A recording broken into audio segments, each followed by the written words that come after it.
If you want to lift on your Toyota Tundra and you don't want to cut your frame or your trim, Coachbuilder's got a made in USA, 1.75" in the rear, inch in the front, perfect on the TRD Pro, made specially for the TRD Pro, and it's built in Salt Lake City, high quality lift. I'm about to walk you through the entire installation process. I like this lift because I'm able to fit 35s on a Tundra with no cutting necessary. No cutting, no rubbing, and all I had to do was remove the front mud flaps.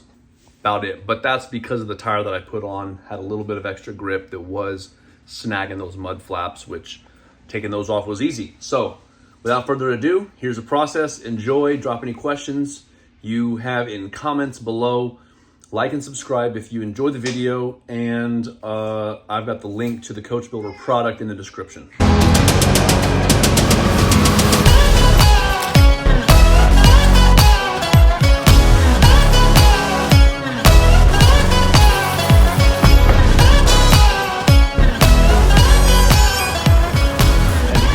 Tread wear is really low on those tires.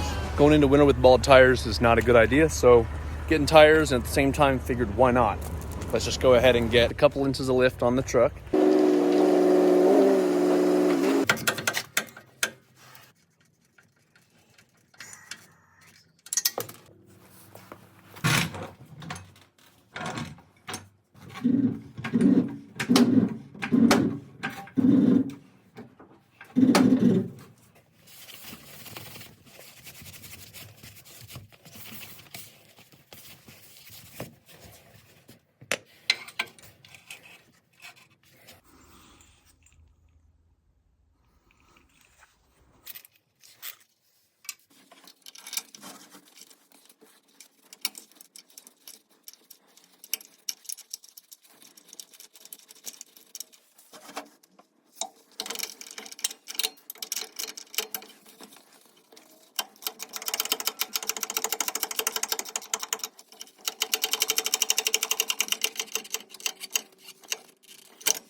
So that was airbag spacer number 1.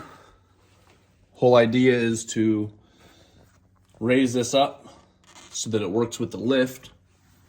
The airbag was sitting on this bracket, and now we've got a little spacer in here made by Extreme Designs for Coachbuilder, and that just provides a little extra space here so that these airbags aren't too stretched out once we have our lift on the truck.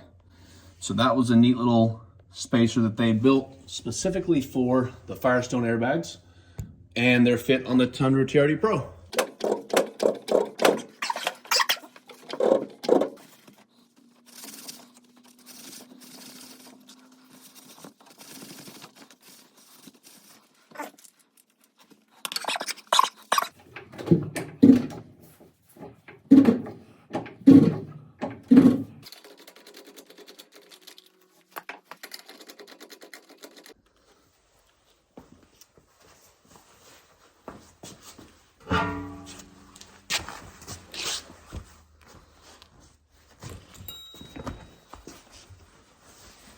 So here we've got our suspension system. We're gonna slip one little 1-inch spacer in here. And then we're going to replace the tie rod for the steering system. Got to figure out where that is and get that replaced. All right, that's it for tonight. We ran into some issues, some hiccups. My old used one-time Craftsman torque wrench isn't doing its job. It's not actually doing anything really. It's not catching, it's not switching has no forward drive anymore, and it's just not actually torquing anything. So we're gonna go ahead and call it quits for the night. Ran into that, as well as my springs here, my struts. I need a little help compressing these so that I can fit the little 1-inch spacer above it. Didn't think about that part. I'm gonna go ahead and get a strut compressor tomorrow and come back with some coffee in the morning and get started back on this project. But for tonight, gotta call it. Good night. So we're back out here. It's a little rainy today. Got the truck all jacked up and ready to get going on this lift again. Got the front right wheel off, taking off the strut assembly here so that we can put that spacer in.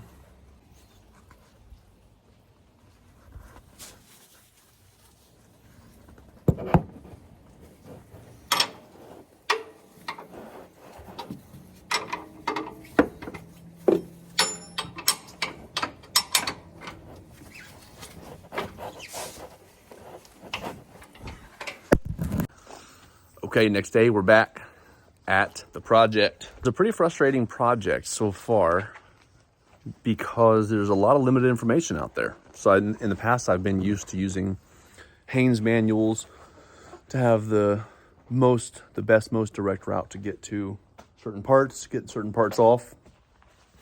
And I think at the end of the day, there wasn't a lot of information out there. So it was hard to find a lot of videos on specific.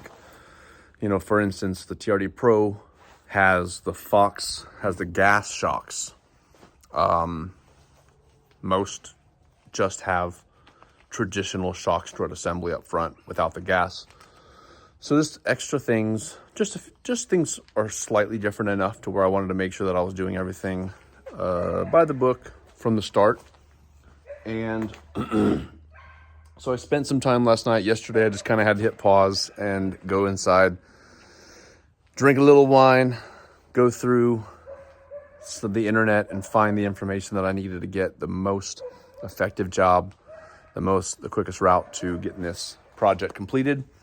And I think I've got a good plan laid out for the first half. So today we're going to tackle the strut spacers on the front left and right side. We're going to tackle putting in an outer tie rod on the steering system that came with the lift kit from Coachbuilder from Extreme Designs. And then we're also going to do a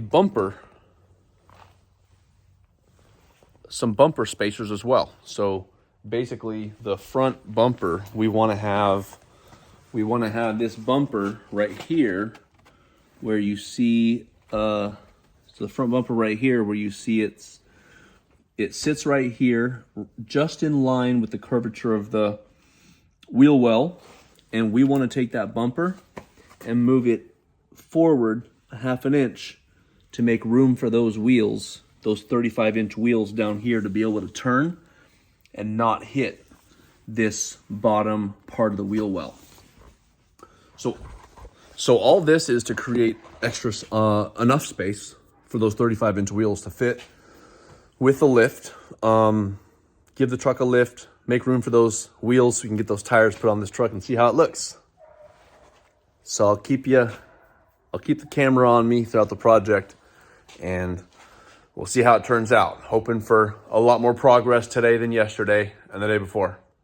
I'm trying to get this bottom part of the strut out of this little pocket, which requires me to push down on this swivel lower control arm, which is working in conjunction with this upper control arm. Get this whole mechanism to swivel down so I can get enough room from where this red coilover with the shocks behind it, to get this released down here so I can then drop it down through that hole to place my shim up here. Everyone has different ideas or opinions on how to pry, where to pry, what to do, how to relieve pressure from this bolt up here to let these rubber bushings.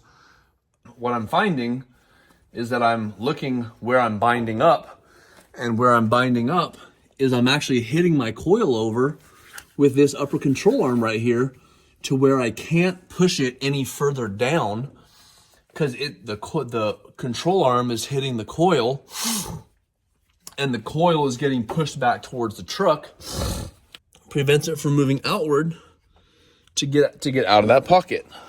So now I'm removing this bolt right here to remove this little spindle, and then hopefully then the upper control arm can stay up while I push down on the lower control arm. I finally got this out. So this was what I was trying to get out of this little pocket. I finally got it out here. Something to note, that if you're ever doing something like this and you separate your upper control arm here, this piece is gonna wanna rock out. It's also gonna wanna rock to the side, which if that does, you risk rupturing your brake lines, which then creates a bigger issue than you had before. So when people say secure it with bungee cords, doesn't mean just secure it to the back. Secure it to the back, sides, secure it every which way with bungee cords. So anyways, we're out now. We're gonna try to go ahead and pull this down, take these two bolts off, pull this down and slip that spacer in.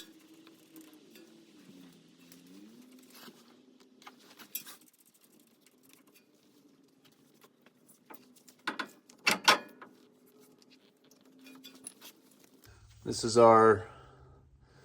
is the shim.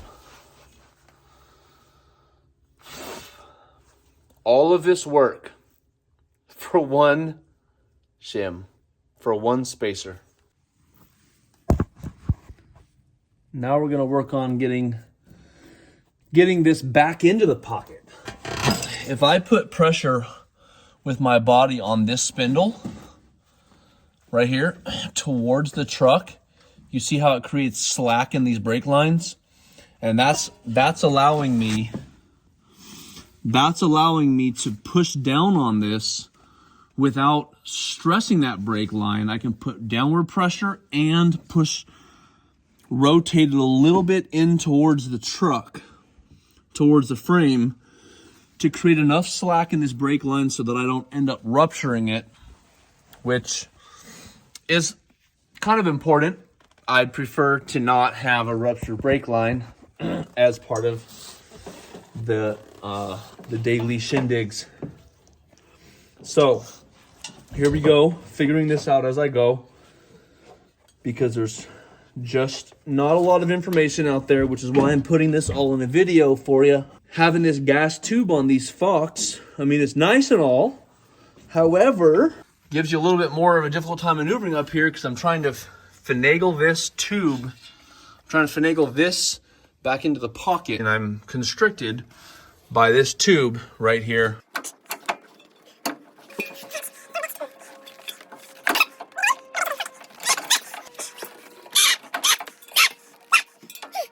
Okay, dramatic. Still not done yet. Still not done. Just so you know, I'm not being dramatic. Here's how close I am, okay? Just a tiny little lip to get over. Literally 1/8 of an inch. And because I'm pushed so far down, my brake line is completely extended here. I'm trying not to cause so much more damage to this, and this is taking an incredible amount of physical force to push down on this whole assembly, in on this, to prevent rupturing a brake line and anti-lock brake system wire. At the same time, not scratch or rupture my Fox gas tube up against my outer tie rod while pushing up on this strut to get enough upwards motion from the strut and downward motion from the lower control arm to get it, all of that, to get this just past that lip right into here so we can reinstall. We are so freaking close. So close. So close. Let's go. Ah! Oh, would you look at that?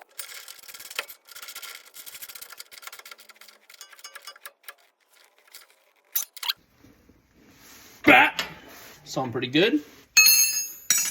Okay, what else? What else? Okay, got both strut spacers in there.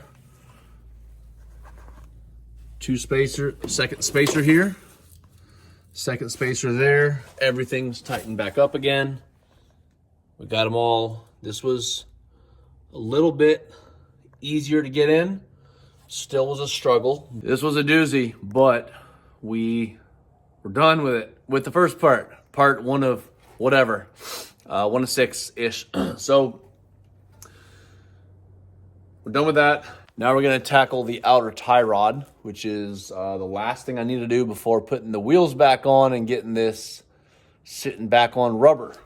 We just need to break loose this nut right here from the tie rod, which starts right here and runs all the way out to the knuckle, attaches into the knuckle, detach the knuckle here, bust this, hit this with a hammer, break it loose, pull it out, install the other one. This one should be, hopefully, very simple and straightforward. So hopefully this is just a couple bolts, plug and play. We can get done with this, put the wheels back on the truck, and get back inside and have some pizza. So I sprayed a little PB blaster on this knuckle right here. I already broke it loose, but just you can see what I did here. Couple of crescent wrenches.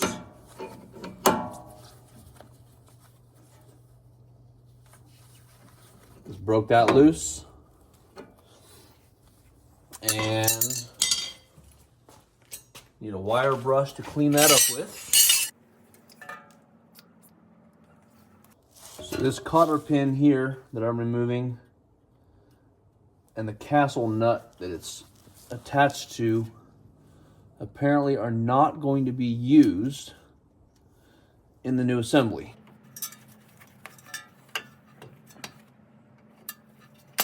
The pain in the ass to get out. It's got so much dirt and grime in there. It's a 15/16 inch socket.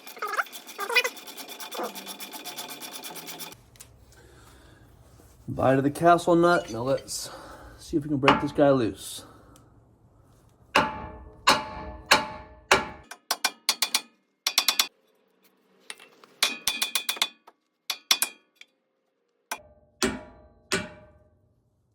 Go.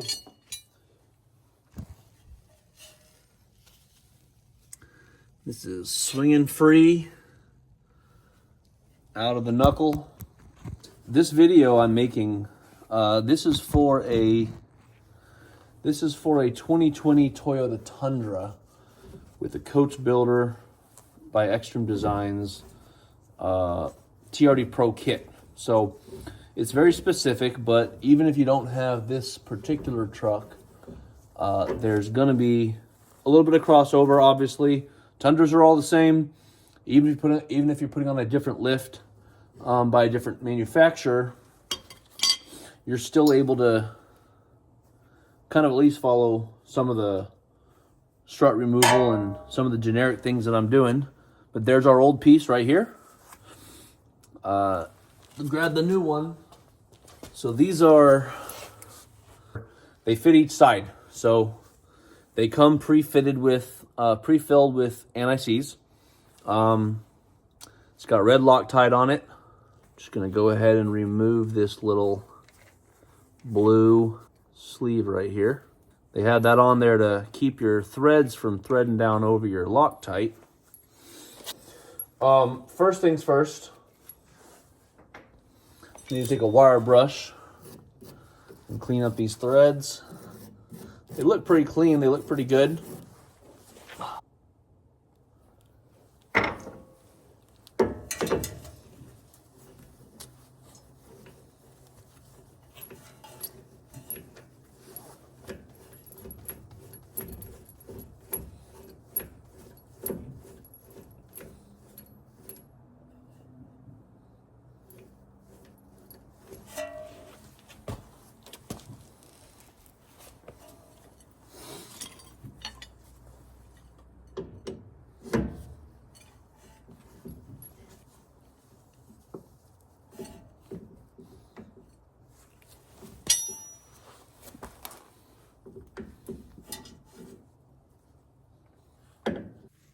So as you can see here, I have this installed. I screwed it on back to this nut right here. And it's not lining up, right? So what you're supposed to do in that case is back this nut from where it was to allow you to get that angle that you need to get that installed.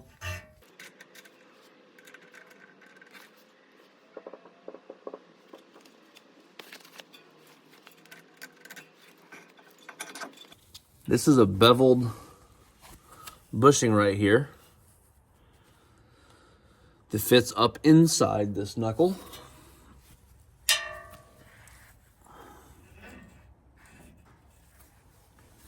With the washer and the crush washer on top, fitted with this nut.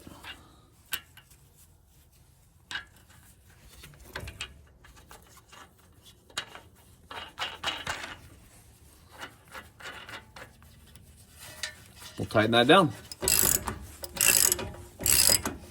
We're gonna snug this all the way down so this bushing closes up inside the knuckle there. Let me crimp this compression washer down on top of it. So this calls for 95 foot-pounds of torque. There we go, I was pretty close. So I'm supposed to torque down both of these outer and inner.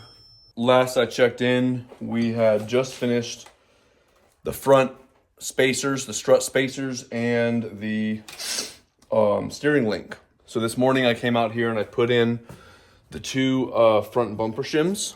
Those two shims push this bumper forward, so it's now a little offset.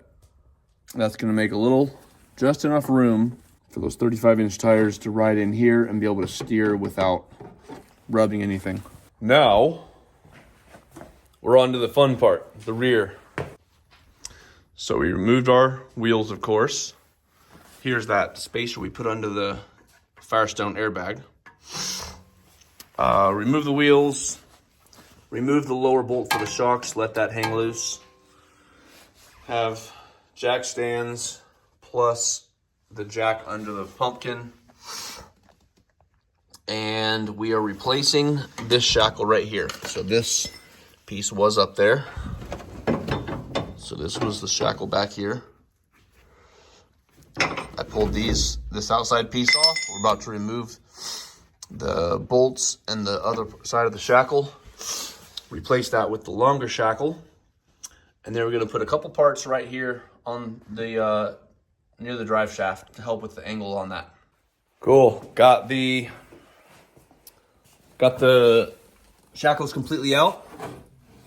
So this rear leaf spring is hanging loose. So now, ball joint press tool, so I can press that little bushing right there on the inside of that loop.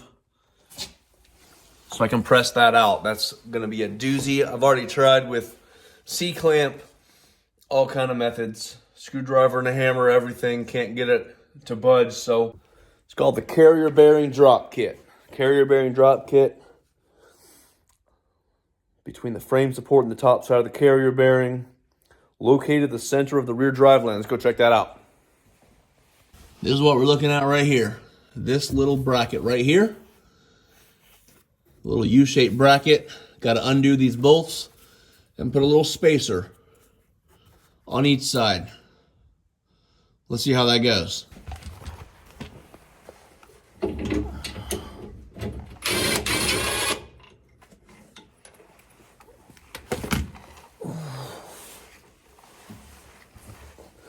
So this little spacer is going up in here.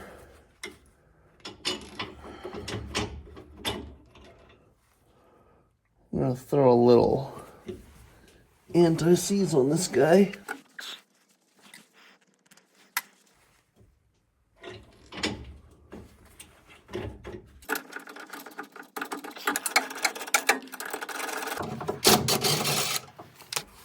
One more spacer.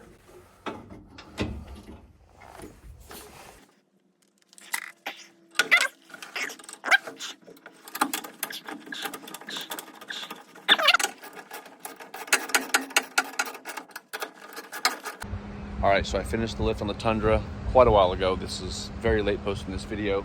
I did not film everything that I needed to on this video. One thing that I did not film at all was the rear shackles. I didn't film these. It was a super difficult job. I ended up having to go to Napa Auto Parts to get wheel bearing press set to get those bushings pushed out. That was after trying every C-clamp and press that I could possibly use. I ended up finding the right one.